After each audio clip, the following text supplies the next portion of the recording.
E hoje trazemos aqui a doutora Carolina Malavasi, ela que é médica infectologista aqui de Itapetininga, que vai trazer para a gente aqui algumas atualizações a respeito desse combate ao coronavírus e também demais assuntos aí que sempre permeiam também a questão da saúde pública aqui da nossa cidade. Doutora Carolina, boa tarde, bem-vinda ao Telescópio, tudo bem? Boa tarde, Guto, tudo bem? Tudo bem, tudo ótimo. E viu? Já conta pra gente primeiro, né? Acho que eu que vou ter que perguntar pra você. Tá tudo bem no combate ao coronavírus hoje aqui na situação que nós enfrentamos, na nossa cidade, principalmente de Itapetininga? Nós estamos melhorando, estamos no meio, estamos no pico. Como que você avalia, doutora? Pergunta difícil essa, hein, Guto? Mas não, no meu ponto de vista, não. Assim, eu sei que Itapetininga, ela não está isolada, né? Tem todo um contexto, né?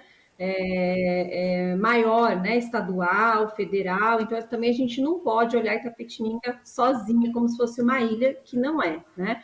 Mas, se a gente vê, né? Acompanha os números, a gente vê que não está tendo esse progresso, né? Então, assim, só para a gente ter uma ideia, né, comparando, né, esse mês, né, eu vi até dia 24, mais ou menos, agora de maio, a gente teve 1.475 casos positivos, né? O mês passado, né, em abril, a gente teve 1.302 casos. Então, já mostra para a gente que nesse mês já teve um aumento.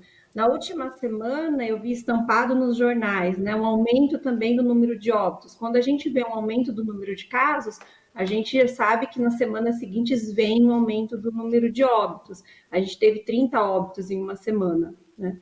E aí, infelizmente, a gente tem, né, a mídia está divulgando isso, né, novas cepas aí, então a gente viu, né, essa semana a Unesp divulgou que já está aí no interior paulista uma cepa que tem uma mutação semelhante à da cepa indiana, fora, né, os pacientes diagnosticados com a cepa indiana lá no Maranhão. Então, assim, é muito possível que a gente tenha uma terceira onda, entre aspas, né? No Brasil a gente nunca teve onda, sinceramente, né? Porque a gente nunca voltou, a gente subiu, né? E a gente não desce. Então a gente sobe, sobe, sobe. Então teve outro dia um médico que ele falou assim, ó, no Brasil a gente tem degraus, né? Porque a gente não desce. Então a gente está num patamar alto muito ainda. Então, infelizmente, tanto a esfera municipal, quanto estadual, quanto federal, elas não estão fazendo o que elas deveriam fazer. Tá?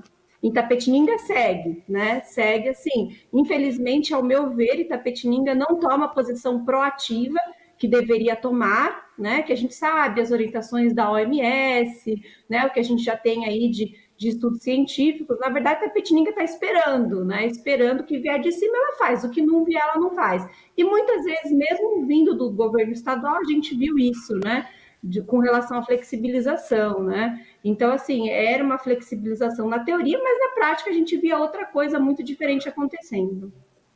Muito bem, doutora, só trazendo aqui um complemento, né? Você falou que está sendo divulgado pela mídia. Eu trago aqui uma notícia que foi publicada pelo jornal Cidade de Itapetininga, que a Sociedade Brasileira de Virologia, ela confirmou nessa terça-feira, dia 25, a identificação de uma nova linhagem do coronavírus, que seria a P4, né? A nova variante já está circulando em Itapetininga, Capão Bonito, São Miguel Arcanjo e em outras cidades paulistas como Mococa, Conde e Itapira. Também foi encontrado na região de Porto Ferreira, Cesário Lange e Peró também foram encontrados, ou seja, é muito aqui na nossa região, né? E de acordo com a Sociedade Brasileira de Virologia, a variante ela apresenta uma mutação, que é L452R na proteína S do SARS-CoV-2. Ainda não há informações se essa nova linhagem ela seria mais transmissível ou mais letal. Essa foi então a notícia divulgada. No entanto, doutora, pelo que parece, pelo menos nas notícias das outras variantes, sempre ela chega um pouco mais transmissível e talvez um pouco mais letal, né? É o que é esperado também dessa variante, doutora? Olha, é esperado que ela seja mais transmissível, porque como ela tem essa mutação que é semelhante à da cepa indiana, e a gente viu, né, na Índia os casos assim explodiram, então é esperado, mas assim a gente ainda não tem estudos, mas que seja assim mais transmissível. Agora, com relação à letalidade, se ela é mais grave, isso a gente ainda estamos aguardando ainda para falar alguma coisa, mas mais transmissível é bem possível. Então, o que quer dizer? É muito mais fácil, né? Com uma carga viral mais baixa, a gente se contamina mais facilmente. Muito bem. E doutora, vamos primeiro, assim, sem falar da situação atual da vacinação no Brasil, mas uma situação ideal, vamos dizer assim, de uma população já quase inteira vacinada e tudo. Uma mutação, ela de certa forma jogaria todo esse trabalho no lixo ou não? Possivelmente a mesma vacina que nós estamos tomando, ela já valeria também para essas mutações? Não, a gente não desperdiçaria todo o trabalho. Então, o que os outros países, né, que tomaram maior responsabilidade nesse assunto da Covid fizeram? Eles vacinaram a população em massa. Por quê? Quando você tem uma diminuição da circulação do vírus, a chance desse vírus fazer novas mutações e cepas é bem menor. Então, a vacinação por si só, junto com o isolamento naquele momento, né, ele garante, sim, uma diminuição muito expressiva do número de casos, e assim fica muito mais difícil da gente ter o surgimento dessas cepas, né, mais transmissíveis e talvez até com maior mortalidade. Então, assim, a gente precisa muito de ter uma vacinação em massa e a gente precisa de um isolamento mais efetivo para a gente conseguir diminuir o número de casos. Mas, infelizmente, a gente não, né, faz muito tempo que a gente está esperando isso, mas a gente não tem isso no Brasil. A gente está tendo uma vacinação muito lenta, né? Eu falo que é conta-gotas, né? Doses homeopáticas. E isso não funciona. Por quê? Como a gente tem uma quantidade pequena da população efetivamente vacinada, ou seja, com as 2 doses, você tem ainda muita transmissão. E quanto mais o vírus circula, mais ele faz mutações, e aí a gente pode ter, né, o aparecimento de cepas aí mais prejudiciais ao nosso organismo e mais transmissíveis. Muito bem. Doutora, também falando um pouquinho aqui a respeito, vamos dizer assim, da própria infecção mesmo do Covid, que eu não sei se é uma impressão minha, ou se é uma impressão de algumas pessoas que eu conversei e tudo mais, mas parece que assim, o pessoal mais velho, até por conta da própria, vamos dizer assim, da vacinação e tudo, parece que deu uma diminuída, né? Principalmente nos casos mais graves entre pessoas mais velhas, o falecimento das pessoas mais velhas. No entanto, parece que as pessoas de 30, 40, até 50 anos ali infectadas parecem que estão tendo casos um pouco mais graves, né? Isso dá para se atribuir a alguma coisa? Seria essas novas mutações? Ou o que acontece, doutora? Provavelmente a vacinação. Então, a gente já tem aí uma população, né, idosa, mais de 60 anos, né, a maior parte já vacinada.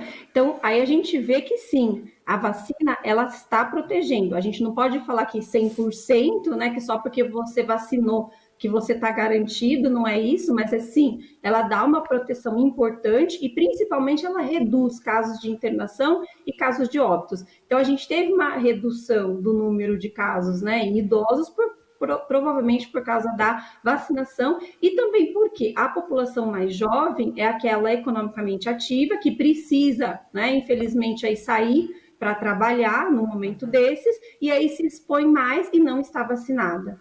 Então, assim, mesmo para essas cepas novas que a gente está vendo, apesar da gente ter uma diminuição, uma provável diminuição na efetividade, mas ainda assim essas vacinas são efetivas.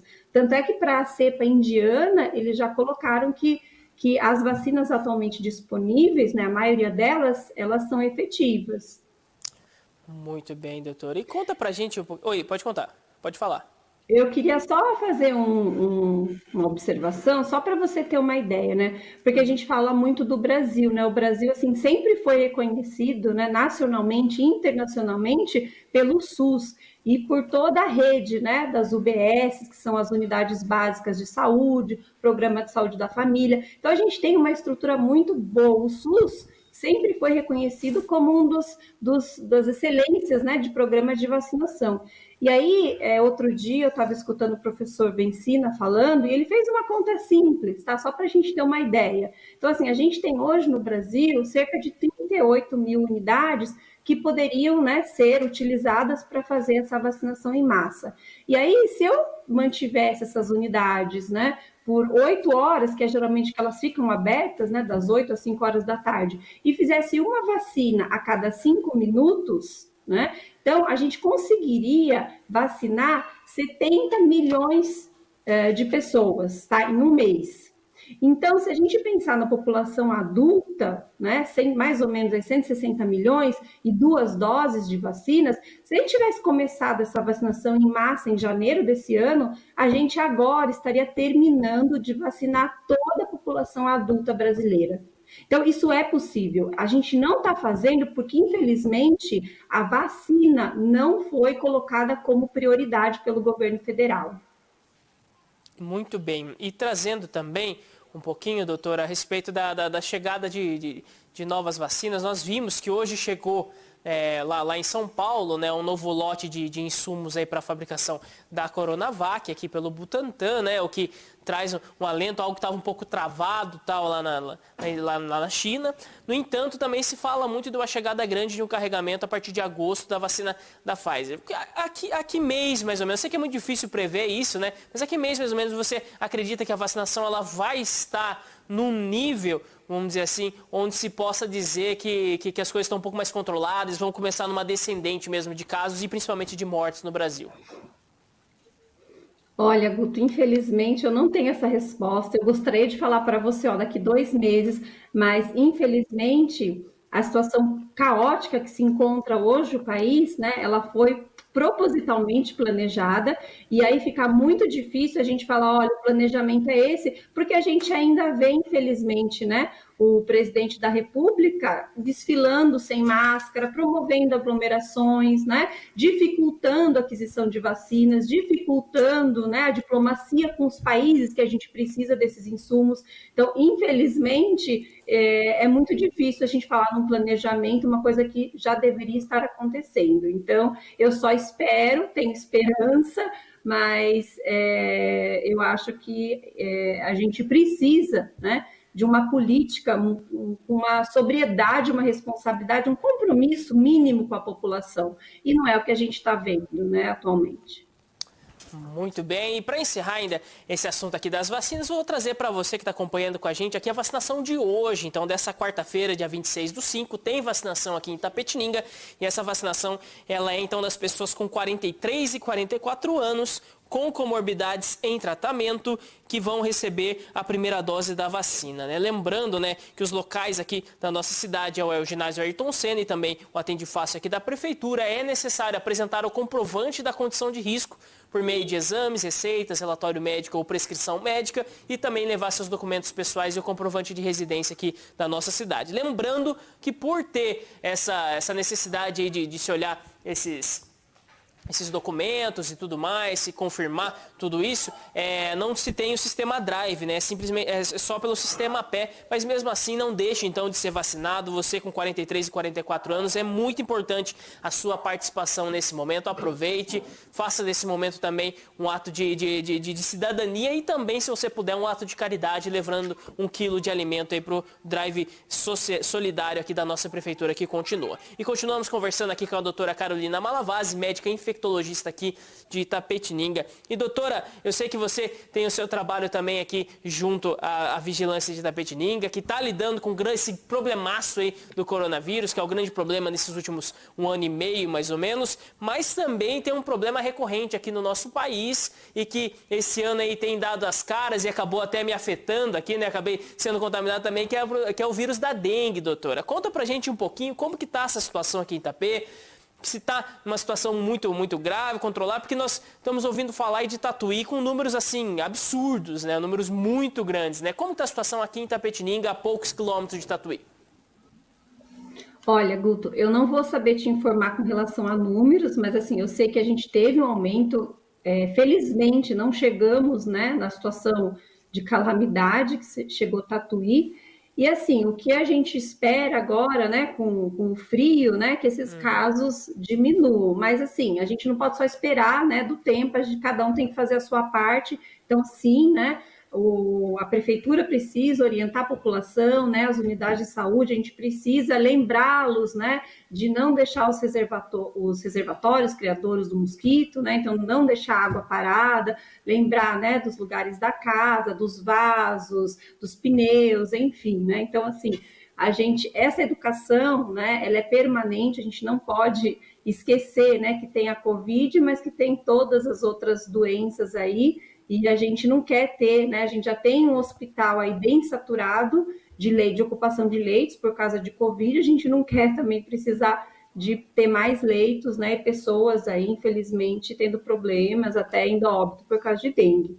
Então, a gente precisa da colaboração de todos, né? Então, lembrar de semanalmente todo mundo, né, ver na sua casa, na sua comunidade, lembrar dos criadores, a gente não pode deixar, né, a situação se agravar como aconteceu em Tatuí.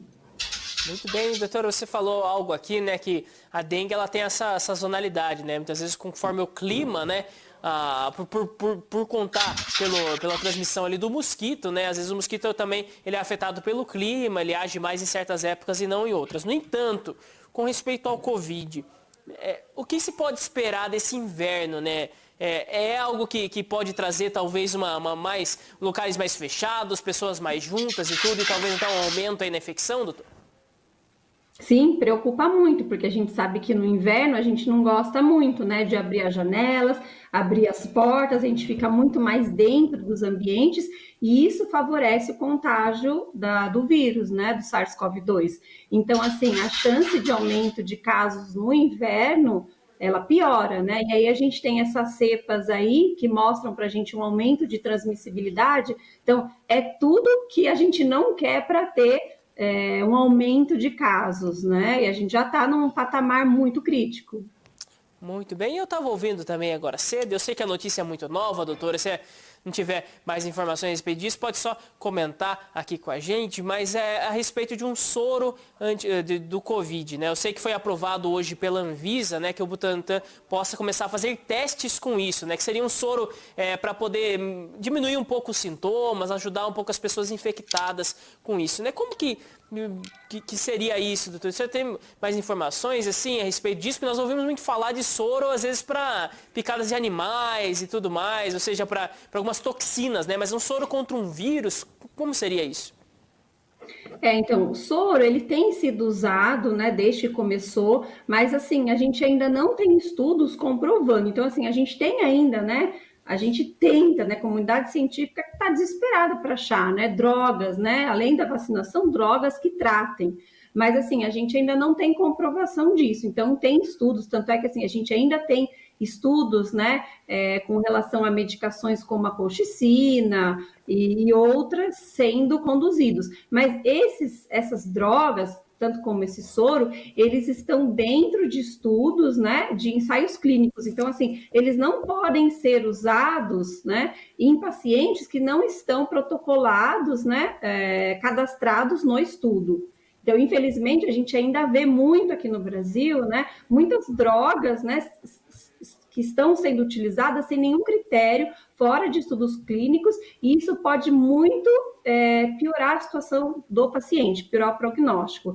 A gente já tem aí, só para você ter uma ideia, mais de 1 ano de evidências científicas que a cloroquina, a hidroxicloroquina, não deve ser usada para tratar, nem para prevenir a Covid. Infelizmente, hoje em dia, eu ainda pego receita de colegas médicos prescrevendo cloroquina e hidroxicloroquina. Isso já está mostrado pela ciência, que isso, além de não beneficiar o paciente, ele pode piorar o quadro do paciente, né? Então, acho que assim, a gente, como médico, a gente tem que estar, né, se atualizando, a gente não pode esquecer, né, que a nossa profissão é uma profissão muito importante, principalmente em momentos assim, e para a gente não cometer iatrogenia.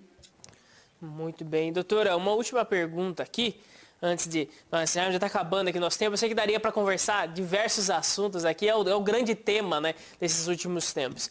Mas com respeito à vacinação das mulheres grávidas, né, houve aí muita conversa, houve até, de certa forma, uma suspensão em alguns países e tudo, com respeito principalmente à vacinação da AstraZeneca, se eu não estou enganado aqui. Como que está a situação atual? A recomendação aí da vacinação, é seguro as mães grávidas se vacinarem? Como que funciona? Então, aconteceu que a gente teve aqui no Brasil um caso, né, de uma gestante que teve um quadro de trombose, e assim, a gente ainda não confirmou que foi secundário à vacinação, mas a investigação está sendo conduzida. como a doença é uma doença muito nova, então quando isso acontece, isso não é só para Covid, tá? Para qualquer outra doença, quando a gente tem essas vacinas. Então, quando um evento desse acontece, a gente suspende até a gente ter isso bem identificado, né, documentado e provado, para a gente dizer realmente foi uma relação, e aí vai ser pensado se vai voltar a vacinação, né, com essa no caso, né, da AstraZeneca, ou se é melhor não. O que acontece é que no Brasil, diferente de outros países, é que a gente ainda tem muitos casos. Então, se a gente pensar, né, é muito mais fácil uma gestante ela pegar o coronavírus e ter complicações muito, né, muito mais do que ela ter o efeito adverso da vacina. Então, isso foi muito bem conduzido. Então, teve um evento, foi retirado da AstraZeneca, mas as outras vacinas, né, a Coronavac, a da Pfizer, elas estão sendo ofertadas para gestantes com comorbidades e devem ser tomadas. Por quê? O risco para gestante com comorbidade é muito maior, né, do que o risco do efeito da vacina, que a gente está vendo que são sintomas leves, como dor no local da aplicação, uma febre bem leve, então não se compara, né? Só para você ter uma ideia, né, mulheres que tomam anticoncepcionais, elas têm um risco muito maior de ter um efeito, né, uma trombose, do que de você tomar uma vacina, mesmo que seja AstraZeneca. Então, eu acho que assim, tudo a gente tem que pesar, né? Então, a orientação hoje para as grávidas com comorbidades é sim a vacinação, porque elas vão estar muito mais protegidas, né? E a gente está vendo que com essas vacinas está muito tranquilo, e pode ser que futuramente ainda a gente tenha o retorno da AstraZeneca para as grávidas, mas nesse momento ela não está sendo utilizada. Muito bem. E, doutora, nós tivemos uma pergunta que chegou aqui para a gente, né? Acredito que foi a respeito justamente da reação da vacina, né? Existe algum critério? Existem pessoas que sentem mais, sentem menos? Ou depende de pessoa para pessoa? Como que funciona isso, doutora? Depende de pessoa para pessoa, lógico, assim, a gente já sabe, só vou dar um exemplo, né? Tem algumas vacinas que elas têm uma chance maior de dar uma reação alérgica, às vezes até uma reação anafilática, que é uma reação alérgica mais grave.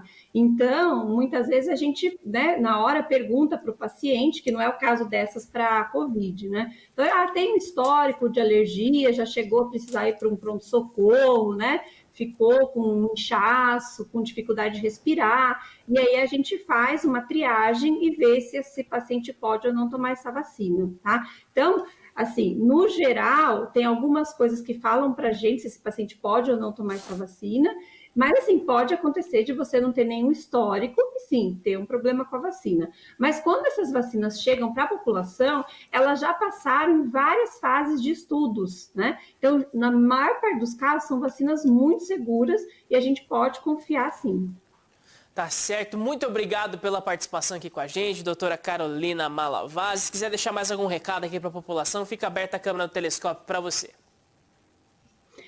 Então, eu só queria deixar para a população, né, as pessoas que já se vacinaram, que apesar da gente estar um pouco mais protegido, essas que tomaram as 2 doses principalmente, mas ela ainda não é garantia de que a gente não vá se contaminar, de que a gente não vá precisar, né, de uma internação ou mesmo óbito. Isso está acontecendo em casos raríssimos, né, de precisar de uma internação óbito. De qualquer forma, as medidas de precaução, né, preventivas continuam as mesmas. Então, uso de máscara, distanciamento social, higienização das mãos com álcool gel ou com água e sabão. Isso é para todo mundo, independente se já teve Covid, se já se vacinou. A gente precisa disso ainda por muito tempo. Acredito que esse ano a gente não vai diminuir essas medidas. A gente espera que o ano que vem, dependendo da condução da pandemia pelos governos, mas eu queria deixar essa dica para a população, porque geralmente, às vezes, a pessoa já teve Covid ou tomou vacina e acha que agora pode, né, confraternizar, pode aglomerar, e não é isso, né, que é a recomendação. Tá certo, muito obrigado. Então, conversou com a gente aqui no Telescópio hoje a doutora Carolina Malavasi, médica infectologista aqui de Itapetininga, trazendo, né, algumas atualizações aí do Covid, tirando algumas dúvidas e falando da saúde aqui na nossa cidade.